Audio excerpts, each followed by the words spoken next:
While listening to this story, discreetly write in the comments which city you are watching from and what time it is there now. It's like marking another point on the map of time connected to this forgotten case. In 1883, when winters still wiped entire villages off the map without anyone in other cities even knowing their names, the surname Emberwood already carried a discreet weight in the county's yellowed archives. It was not a famous surname, nor was it linked to great fortunes or public tragedies. It was just a name that began to appear repeatedly in footnotes, pension receipts, scattered reports, always close to disappearances, always close to silences that no one could fully explain. The two brothers, whom official documents refer to alternately as T. Emberwood and E. Emberwood, appear in the records of North Ashfield County almost like an amendment, a side note in the history of a region that was trying to establish itself among dense forests, dirt roads, and overly long winters. Some later documents, written decades later, would refer to them as the Emberwood sisters, due to a transcription error or the careless habit of some chronicler who never saw them in life. But in tax certificates and lodging receipts, they appear as two young men of British origin, owners of a small inn with a store on a forgotten stretch of road that connected farms, coal mines, and scattered villages.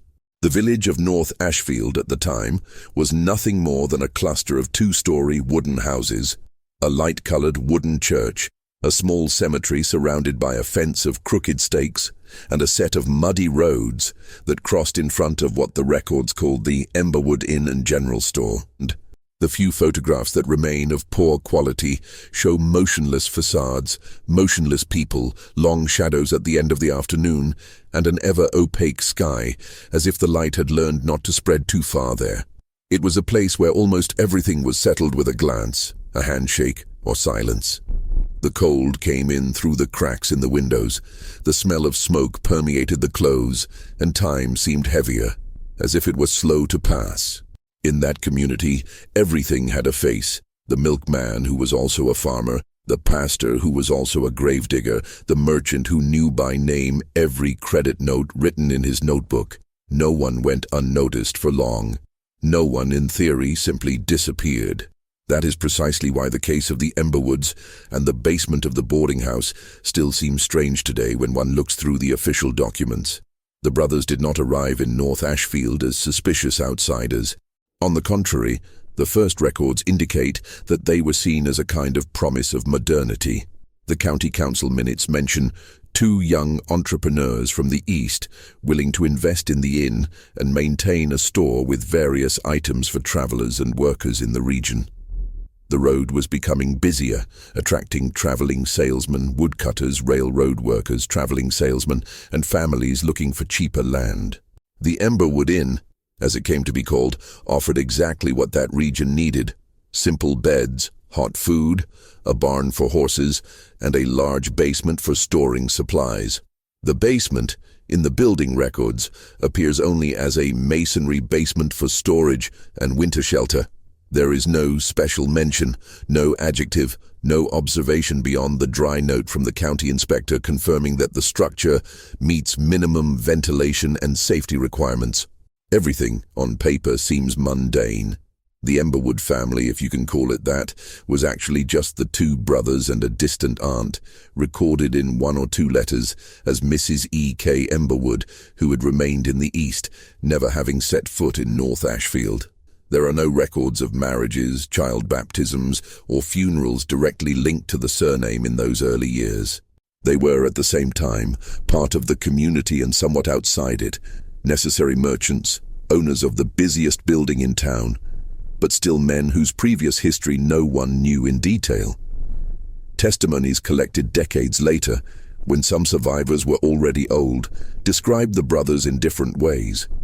Some remember them as too polite for that place, always dressed in dark clothes, discreet, rarely drunk, soft-spoken and reserved. Others claim that one of them, the youngest, was more sociable, telling stories of ships, distant cities and gas-lit streets, trying to illuminate with words a people accustomed to nights lit only by lamps and candles. The image of the Emberwoods is, like almost everything else in this case, fragmented, pieced together from biased memories and records that seem to contradict each other. The setting in which this story unfolds is one of transition. The railroad was advancing a few miles to the south. Coal mines opened and closed according to the price of ore, and entire families arrived with all they owned in makeshift wagons, seeking a piece of land, a job, or simply a place to start over. Many passed through the Emberwood Inn. Some stayed for a night or two and moved on. Others, according to the records, disappeared from the paper right there, and that was exactly what sparked the first silent signal in the archives. For years, no one noticed anything. The guest book, still partially preserved today in the county archives, shows pages and pages of names written in pencil or ink, some almost illegible. Next to the names are dates of arrival, sometimes a note about their destination. Heading north, on the way to the mine, family in transit. It is only when cross-referenced with other documents, missing persons reports, lists of workers registered at mines, baptism records from other cities, that the discrepancy appears. 35 names, over the course of just over a year, appear there as confirmed guests of the Emberwood pension, and after that, they no longer appear anywhere. There are no death certificates, no shipping records, no mention of an official move to another county. In some cases, there are letters sent by distant relatives years later, asking about relatives who wrote saying they would be staying at a boarding house in the North Ashfield area and then never sent any news. The response from the authorities, preserved in carbon copies, is always vague. There is no documentary evidence of residence in the county. There is no mention in the responses of the fact that the name sought appears clearly in the guest book of the boarding house. Perhaps this could be attributed to bureaucratic carelessness at a time when documents were easily lost, fires destroyed entire archives, and many lives passed without any formal record. But there is a specific, almost microscopic detail that makes this carelessness more disturbing. In the last preserved pages of the guest book, those referring to the end of 1883, the writing changes. The handwriting remains steady, but in certain lines there is a stronger stroke, as if the hand holding the pen were heavier, more tense. Next to some names, the room number disappears. In others, the space for the traveler's destination has been left blank, as if someone had been interrupted in the middle of filling it out. And in a side note, in slightly different ink, the expression "reserved basement" appears for the first time, without any further explanation. It was upon finding this expression discreetly repeated in 3 different entries, and realizing that the names linked to it were among the 35 never located, that the researcher in charge of reviewing the files, decades later, stopped reading, looked up, and wrote in the margin of the document, "Something here doesn't add up." It is at this point that the story of the Emberwoods ceases to be just travel statistics and becomes a case. The rest of the page, however, holds an even more disturbing detail. On the line referring to November 12, 1883, after the last legible name, the phrase "accommodated in the hold" begins to be written and is abruptly interrupted. The pen strokes descend irregularly toward the bottom edge, as if the hand had been pulled or stopped abruptly. From that line onward, there are no further entries. And it is precisely there, in that last incomplete stroke, that the mystery of the Emberwoods and the basement of Unbreakable secrets truly begins. In the months leading up to the disappearances, the routine at the Emberwood Inn seemed, in the eyes of the community, as predictable as the cycle of the seasons.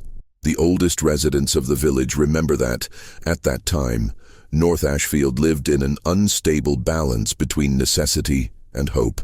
It was a stopping point, not a final destination, and the Brothers' Inn served almost as a lifeline for those who arrived exhausted from the road or left before dawn. There was no luxury, only the bare minimum needed to move on. But in that isolated stretch of land, that was already a lot. In early 1883, documents show that the movement of travelers increased significantly. Railroad workers, pressed by deadlines and biting winds, made the boarding house a frequent stop.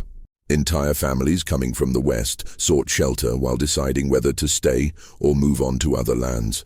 Merchants crossing the region with heavy wagons often slept there to avoid the thick fog that dominated the roads at dusk. It was in this environment of constant flux that the Emberwood brothers took on different nuances. The eldest, Thomas, appears in accounts as a quiet, disciplined man whose expression was difficult to decipher. He managed the accounts, checked the inventory, took care of maintenance, and wrote everything down with almost meticulous rigor. Some travelers mentioned that he had the curious habit of looking longingly at his hands while speaking, as if he needed to measure each sentence. Elias, the younger brother, had traits that differed from his brother. He was more communicative, interested in the stories of the guests, and attentive to the news that the wind from the road carried. Children described him as someone who knew how to tell stories and whistle old melodies. Workers recall that he offered hot coffee on the coldest mornings and asked about routes, mines, and new jobs. He was well liked, as far as the reports allow us to tell, and unlike his brother, rarely avoided eye contact. Perhaps that is why his subsequent absence was felt more keenly. Daily life at the boarding house, however, was not just about human interaction. The building, with its 2 floors of reinforced wood and a seemingly ordinary brick basement, had specific characteristics that repeatedly appear in later testimonies. Many mention the constant smell of damp earth that seemed to come from underground, even on the driest days. Others describe muffled noises during the night, not anomalous sounds, but something similar to the dragging of heavy boxes, as if someone were working late beneath the main floor. None of this seemed alarming at the time. It was an old building with creaking wood and temperatures that changed abruptly between rooms. Between February and June of that year, the boarding house became even busier. It was during this period that the first confirmed cases of travelers with no destination reappeared in the books. All of them stayed for a single night. All of them left their names, approximate ages, and supposed destinations. None of them reappeared in the following cities. But this detail would only be noticed decades later. The accounts of neighbors and regulars, collected by the researcher who reopened the case in 1921, provide subtle, almost imperceptible clues that something in the Emberwood's dynamic had begun to change. Some noticed that Thomas, always so controlled, seemed more tired during the summer, more often unshaven with a restless look in his eyes, insistently checking the locks on the house. Others say that Elias was more absent at dusk, walking alone to the northern edge of the road, where the forest became thicker and the light more rarefied. One witness in particular, Mrs. Whitmore, owner of the local grocery store, reported seeing Elias talking to a traveler at the door of the boarding house one June morning.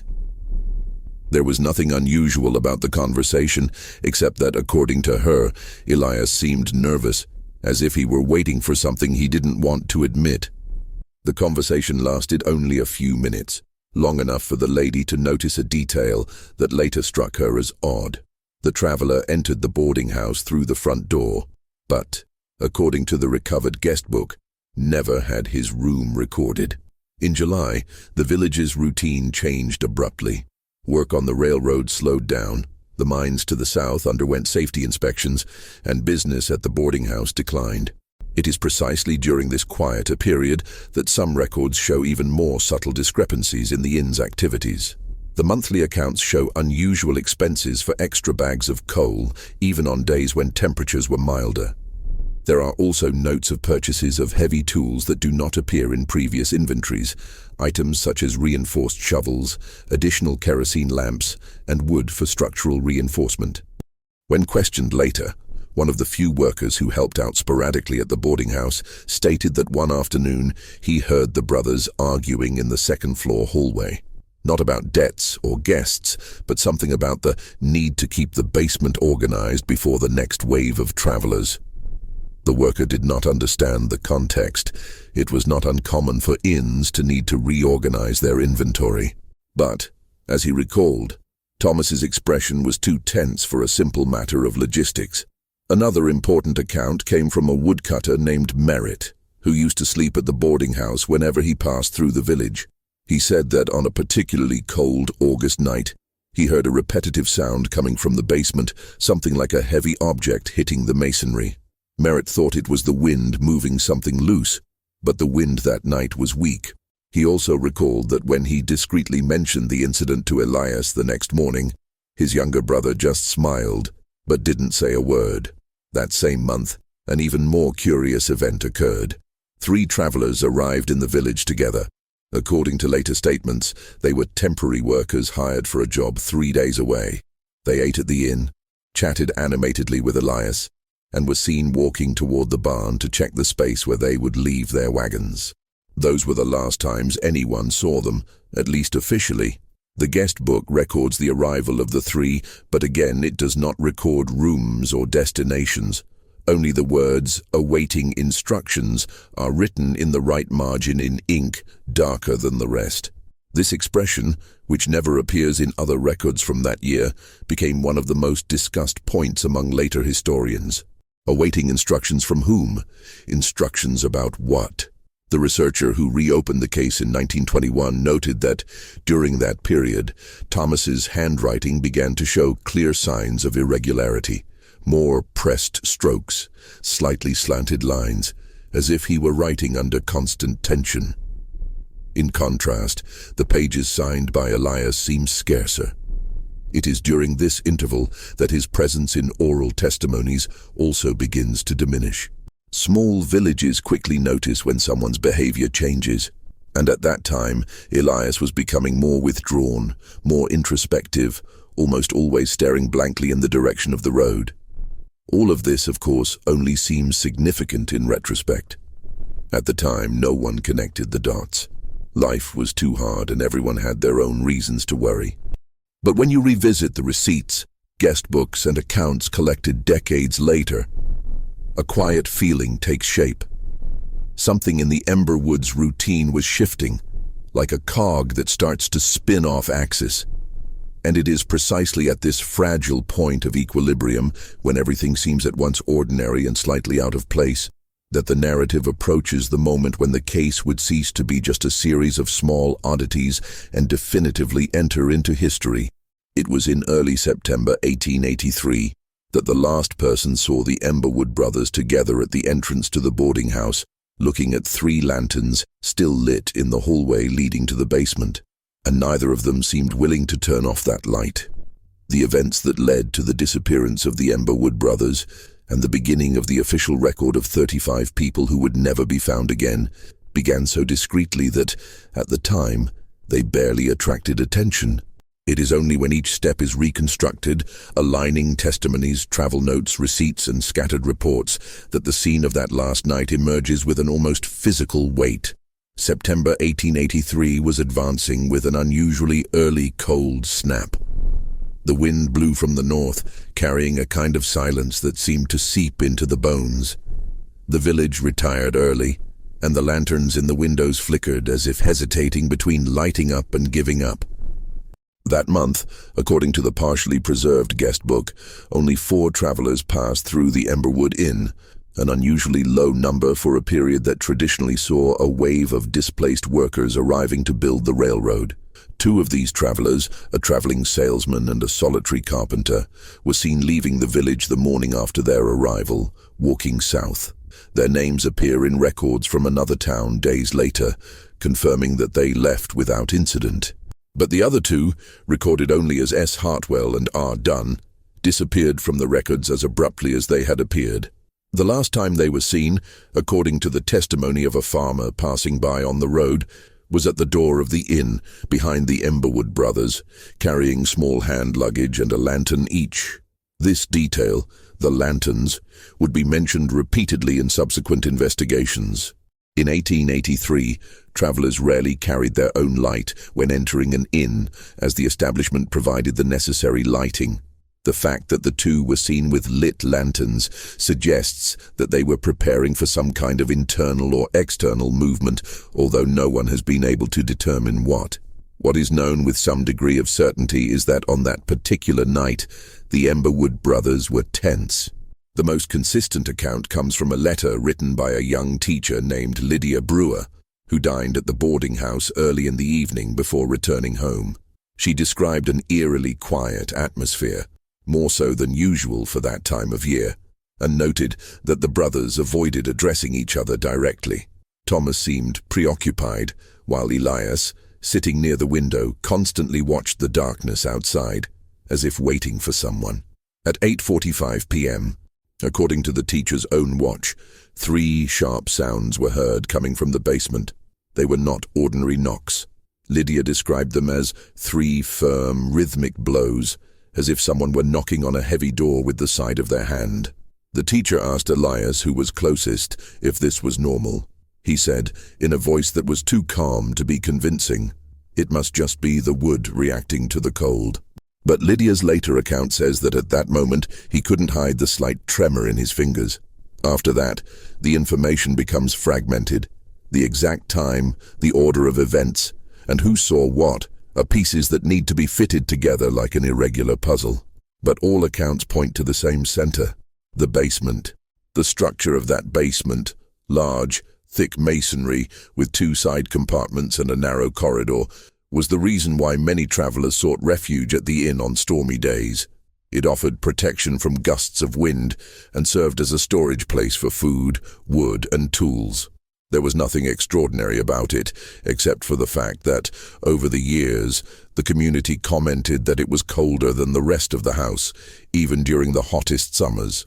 At 9:20 that same night, Merritt, the woodcutter, who was staying in a room on the 2nd floor, reported hearing heavy footsteps coming down the stairs leading to the basement. First 2 pairs of footsteps, probably the brothers, and then 2 more, possibly the newly arrived travelers. The footsteps were slow, almost hesitant, as if someone were trying to avoid making too much noise. The woodcutter also claims to have heard the basement door open, creaking, followed by a brief silence, and then a muffled metallic noise like chains being dragged or hooked.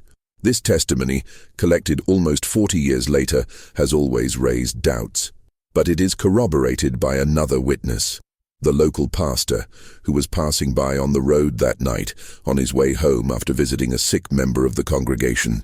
He reported seeing a strong light, more intense than that of a simple lantern, coming from the lower cracks of the boarding house, precisely in the direction of the basement. According to him, it was an irregular light, as if several lanterns were lit and moved quickly from side to side. Around 9:40 p.m., something even more disturbing happened.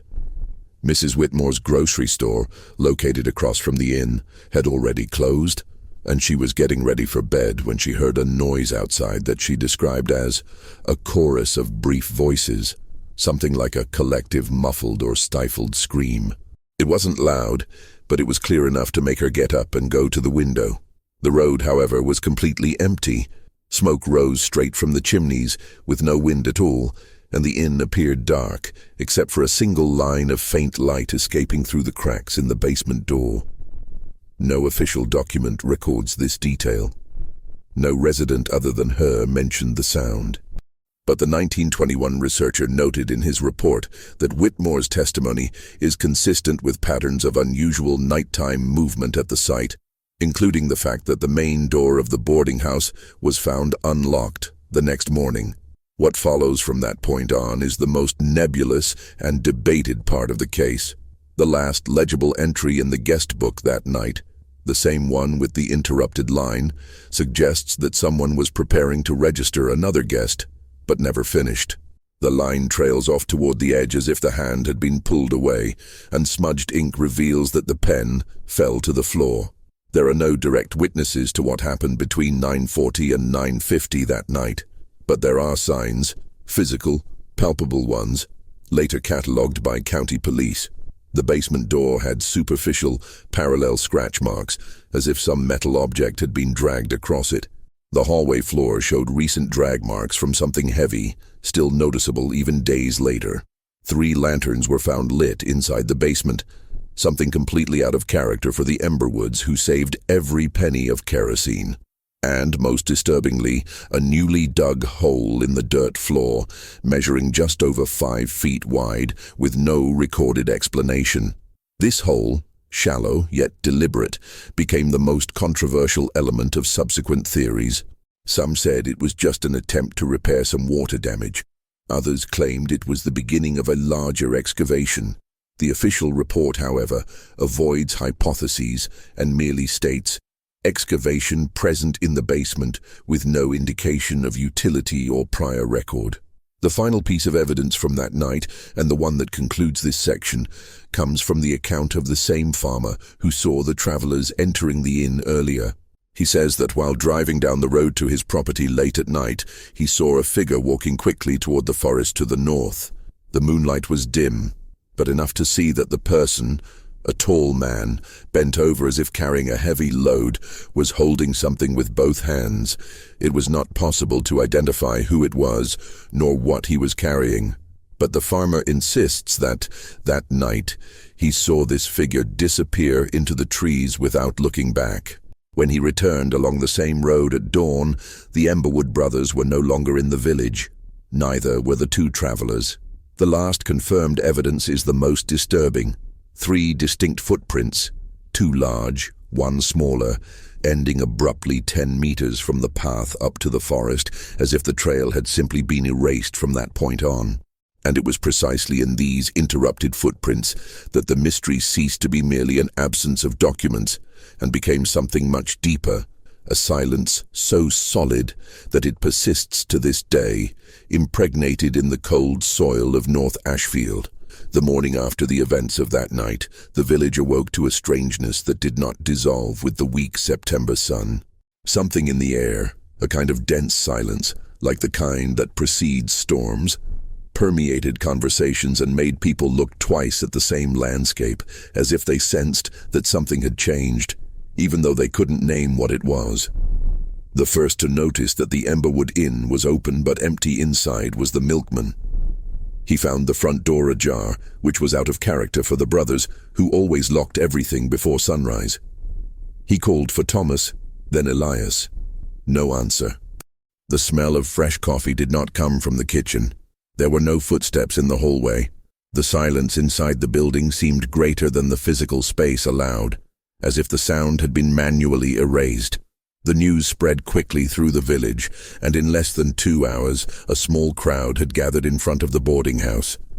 The pastor, Mrs. Whitmore, the woodcutter Merritt, and some road workers were the first to enter, followed later by 2 representatives of the county guard. They searched the ground floor, the narrow hallway, the kitchen, the dining room, and the empty rooms on the second floor.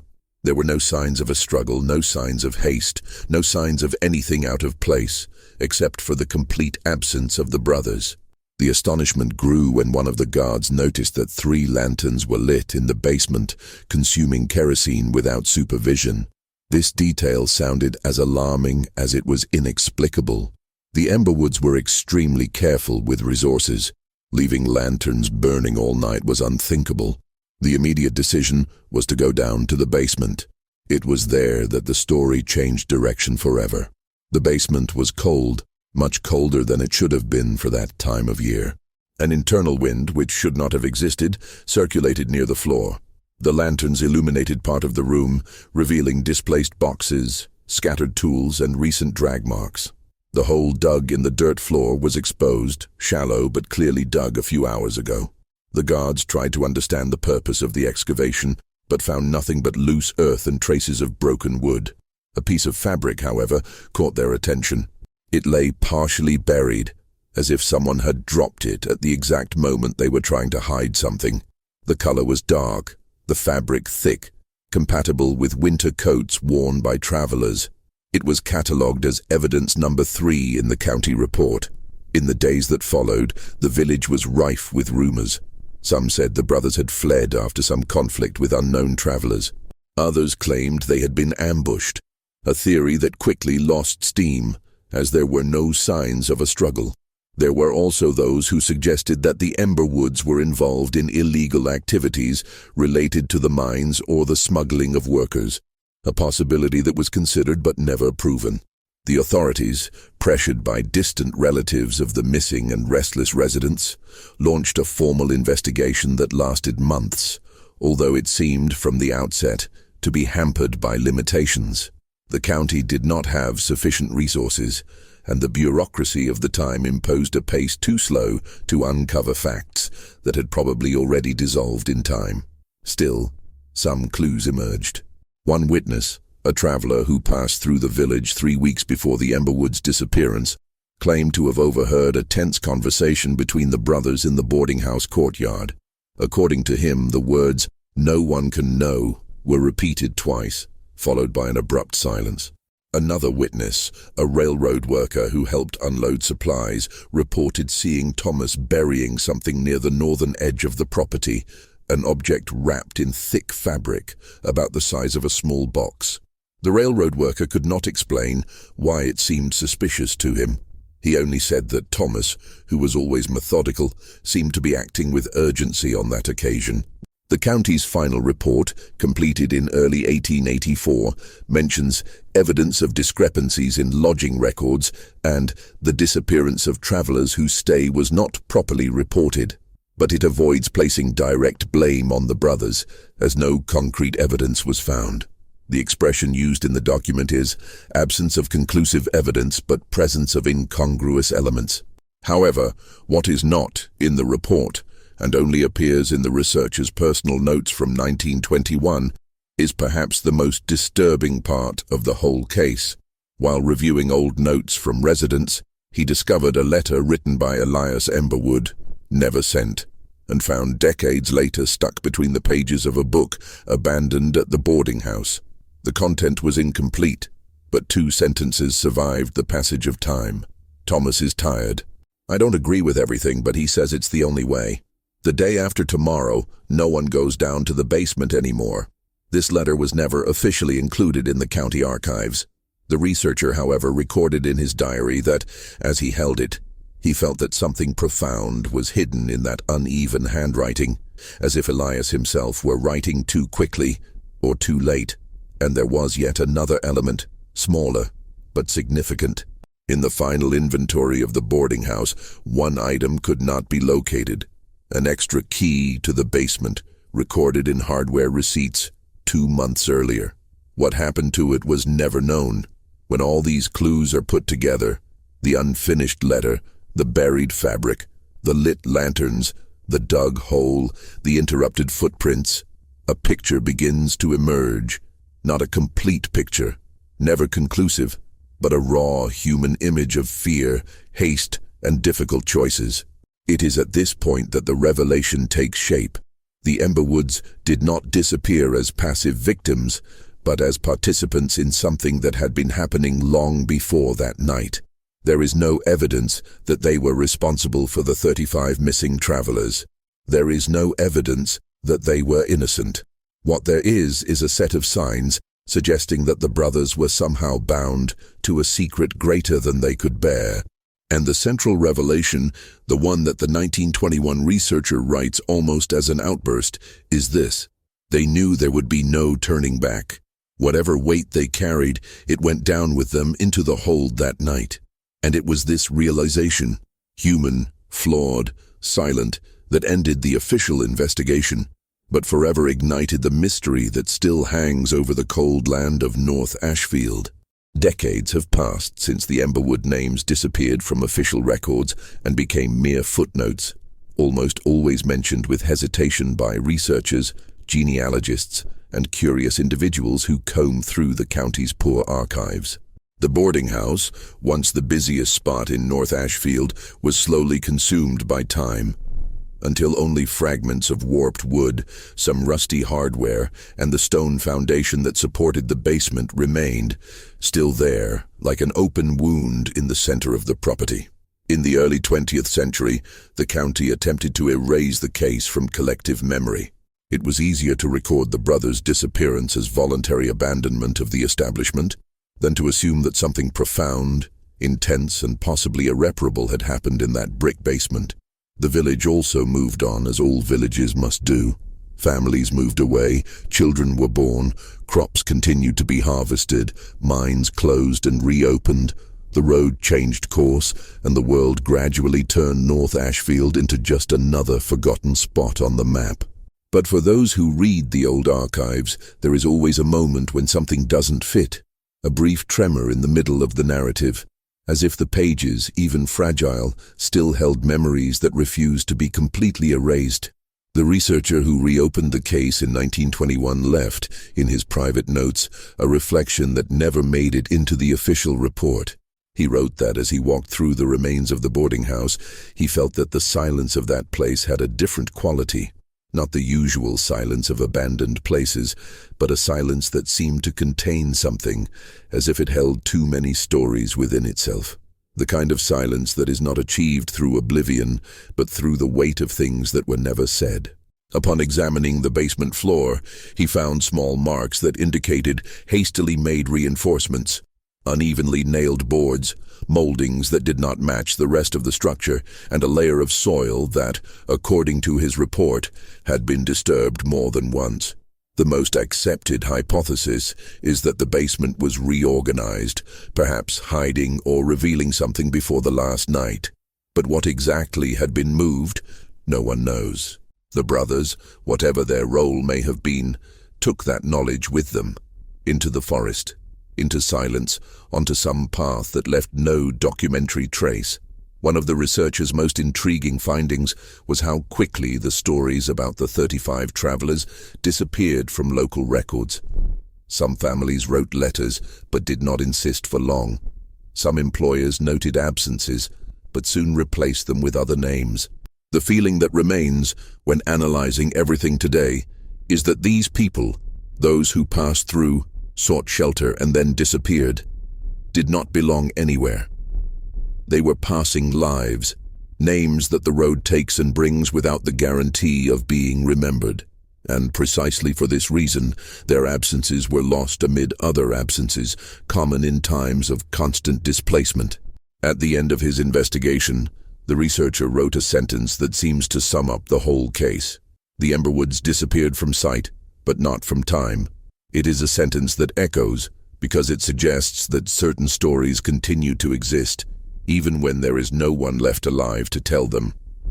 They persist in the gaps, in the spaces between versions, in the silences left by those who have gone alone. Revisiting the case with historical distance, one realizes that there may never have been a single truth about the Emberwood brothers. Perhaps they were victims of circumstance, or participants in something greater than they understood, or guardians of some secret they tried to carry alone, as far as possible. Perhaps they were guilty. Perhaps they were just ordinary men faced with events that overwhelmed them. What is certain is that, after that night in September 1883, no one ever saw them again. Not their footsteps, not their faces, not their names written in the pressed handwriting that marks the last pages of the guest book. The oldest residents, those who lived long enough to witness the county's reconstruction, used to say that some places hold memories like the earth holds roots. Even when everything above is torn down, burned, or rebuilt, something always remains below, invisible, but present. And it is at this point that the researcher ends his report, leaving a final comment that, in its simplicity, seems laden with everything that can never be explained. When the sun sets behind the hills, the land where Emberwood Inn once stood remains cold, even in summer. Nothing more was said after that, and perhaps that is for the best.